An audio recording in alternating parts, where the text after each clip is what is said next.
الرحمن الرحيم বিবর্তন media, be honest and make honesty.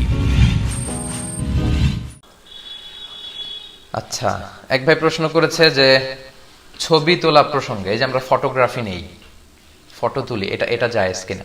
এক্ষেত্রে অনেকে বলে থাকেন আশাদ্দুন নাসি আযাবান ইয়াউমাল কিয়ামাতি আল মুসাউবিরুন, কিয়ামতের দিন সবচেয়ে বেশি শাস্তি দেয়া হবে যাদের তারা হচ্ছে মুসাউবিরুন, চিত্রাঙ্কন করে, যারা মূর্তি বানায়।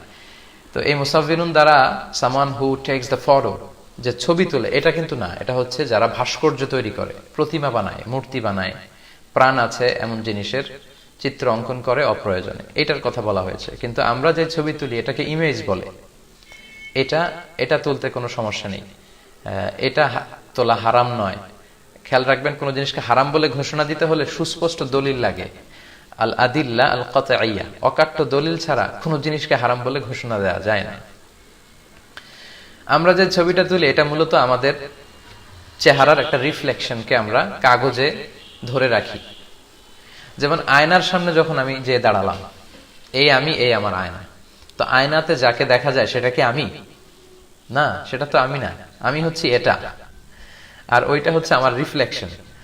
তো এই রিফ্লেকশনকে যদি ধরে রাখা জায়েজ না হয়, তাহলে তো আয়নার সামনে দাঁড়ানো যাবে না। বিষ্ণুবী তো আয়নার সামনে দাঁড়াতেন আর পড়তেন আল্লাহুম্মা হাসসানতা খালকি ফা আহসিন খুলুকি, আল্লাহ আমার চেহারা যেমন সুন্দর করেছেন আচরণ করে সুন্দর করে দেন। তো আয়নাতে আমরা যেটা দেখি সেটাকেই মূলত কাগজে ধারণ করা হয়, এটা জায়েজ আছে। এটা বর্তমান প্রেক্ষাপটে খুবই জরুরি। পরীক্ষা দিতে গেলে অ্যাডমিট কার্ডের জন্য ছবি লাগে, ভোটার আইডিতে ছবি লাগে, পাসপোর্ট করতে ছবি লাগে, ইমিগ্রেশনের ছবি লাগে, যে কোনো কাজে ছবি লাগে। সো এটা খুবই জীবন ঘনিষ্ঠ একটা বিষয়। ছবি আমরা তুলতে পারবো, তবে অপ্রয়োজনে যেন তোলা না হয়। আপনার বিভিন্ন লাইফ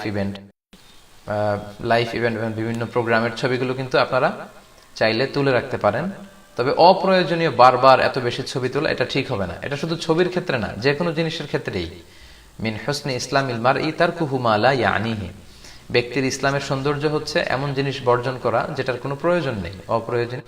নতুন ওয়াজ ও ইসলামিক সঙ্গীত পেতে আমাদের বিবর্তন মিডিয়া চ্যানেলটি সাবস্ক্রাইব করুন।